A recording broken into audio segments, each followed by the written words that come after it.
Hello बच्चों, let's see this question. Reactivity order of hydrogen for the given reaction is. देखिए, आपके सामने एक ऑर्गेनिक कंपाउंड दिया हुआ है जहां पर आपको हाइड्रोजन लेवल किए गए हैं एक्स, वाई और जेड। इनका ब्रोमिनेशन रिएक्शन कराया जा रहा है in presence of H new. आपसे ये पूछा जा रहा है कि जो ये आपके पास एक्स, वाई और जेड है, इन हाइड्रोजन्स का रिएक्टिविटी ऑर्डर क्या होगा। चलिए इस क्वेश्चन को सॉल्व करते हैं और सबसे पहले ये देखते हैं कि इस क्वेश्चन को सॉल्व करने के लिए हमारे पास कौन से की कॉन्सेप्ट की जरूरत है। अब देखिए, ये जो सवाल आपके पास है ना, ये हैलोजिनेशन ऑफ अल्केन का सवाल है। जो हैलोजिनेशन रिएक्शन होता है अल्केन का, वही उसी से सवाल बनाया गया है। Halogenation of alkane is the key concept which you require to solve this question. If you write a general mechanism और general reaction first for this given question, तो लेट्स से कि ये आपका एक कोई अल्केन है RH, जहां पे आपने उसका रिएक्शन कराया है X2 के साथ and it is forming in presence of H new. ये आपको दे रहा है RX प्लस HX, ये आपको कंपाउंड मिलेगा।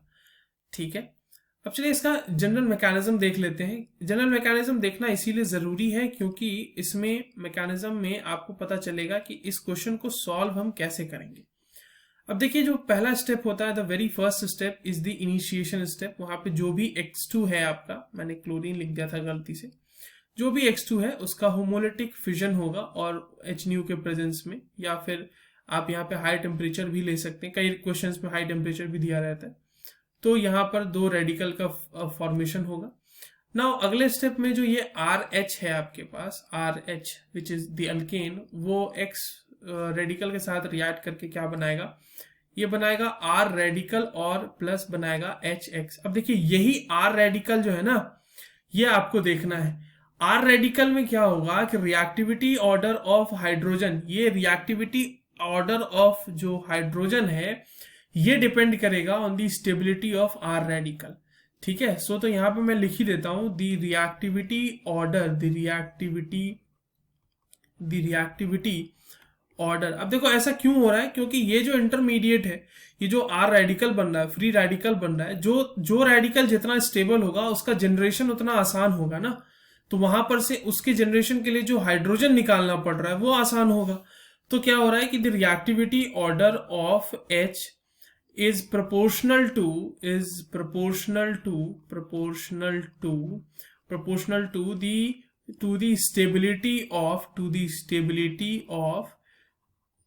stability of R radical. जो अल्काइल रेडिकल वहां पे बन रहा है उसका हमें बेसिकली स्टेबिलिटी चेक करना पड़ेगा। ठीक है, अब देखिए R रेडिकल क्या करता है इस रिएक्शन में। R रेडिकल वापस से ये X2 के साथ रिएक्ट करके यहां पर से RX बना देता है और साथ ही साथ एक X रेडिकल जनरेट करता है। यही प्रोपगेट होते रहता है। और जो टर्मिनेशन स्टेप होता है, अच्छा, ये जो पहला स्टेप था ना बच्चों, this is called as the initiation step. This is the initiation step जहां पे फ्री रेडिकल जनरेट हो रहा है। जो सेकंड स्टेप मैंने ड्रॉ किया है, this is the propagation step, जहां पे रिएक्शन प्रोपगेट हो रही है।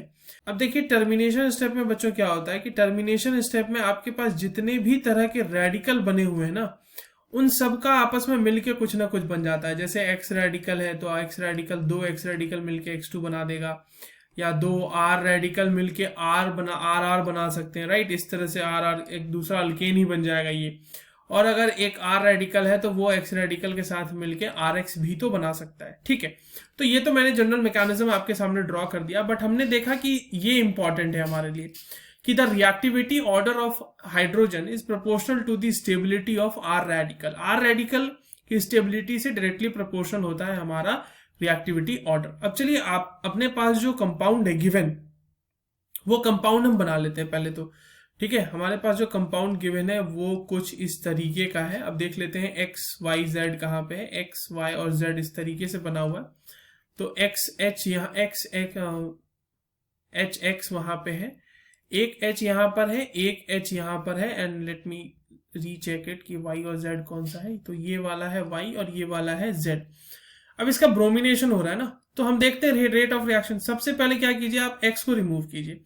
यहां पर से अगर हम HX रेडिकल निकाल लें तो देखिए क्या होगा, आपको मैं बता रहा हूं सॉल्व करने का तरीका। यहां पर से अगर हम HX रेडिकल निकाल लेंगे तो ये रेडिकल बनेगा। ठीक है, ये हो गया मान लो आपका x, ठीक है, इसको मान लेते हैं x ही मान लेते हैं। अगर मान लो हमने y रेडिकल रिमूव किया, HY रेडिकल निकाला, तो वहां से क्या बनेगा बच्चों, वहां से बनेगा ये वाला आपका कुछ इस तरीके का रेडिकल बनेगा, और ये है आपका y, ठीक है, ये वाला x था, ये वाला y है। और अगर हमने z को रिमूव किया है यहां से, मान लो सॉरी zx hz होगा, hz रेडिकल रिमूव करते हैं अगर हम, तो रेडिकल कौन सा बनेगा बच्चों, रेडिकल बनेगा ये वाला। अब देखिए स्टेबिलिटी की कंपैरिजन आपको करनी है। अगर आप 1x की बात करें तो ये 1 डिग्री रेडिकल है, ठीक है, 1 डिग्री रेडिकल है। y की बात करें तो ये 3 डिग्री रेडिकल है। और अगर हम z की बात करें तो ये 2 डिग्री रेडिकल है। अब इसमें कंपैरिजन का ऑर्डर, तो स्टेबिलिटी का ऑर्डर तो अब आप समझ ही चुके होंगे, तो जो स्टेबिलिटी का ऑर्डर होगा वही रेट ऑफ रिएक्शन का भी ऑर्डर होगा। तो y की स्टेबिलिटी z से ज्यादा होगी और z की स्टेबिलिटी x से ज्यादा होगी, क्योंकि टर्शियरी रेडिकल यानी 3 degree radicals are more stable than 2 degree radicals and 2 degree radicals are more stable than 1 degree radical. ये अगर स्टेबिलिटी का ऑर्डर है बच्चों, तो यही रेट ऑफ रिएक्शन का भी ऑर्डर होगा। तो अगर x से y की तरफ जाने पे स्टेबिलिटी इंक्रीज कर रही है, तो रेट ऑफ रिएक्शन भी उधर की तरफ ही इंक्रीज कर रही होगी। तो ये ऑर्डर जो है अब हमें चेक कर लेना है कहाँ पे गिवन है ऑप्शन में, y z x का। तो कमिंग टू द ऑप्शंस, तो पहले ऑप्शन में तो y z x है नहीं, दूसरे ऑप्शन में z x y है नहीं, y z x था ना हमारा option, right, y z x है, तो हमारा करेक्ट आंसर हो जाएगा C y z x, जहां पे हमारे डिजायर्ड वो दिया हुआ है, सीक्वेंस दिया हुआ है, और D में तो ऐसा कुछ है नहीं। So the correct answer for this given question is C. I hope you understood this well. All the very best.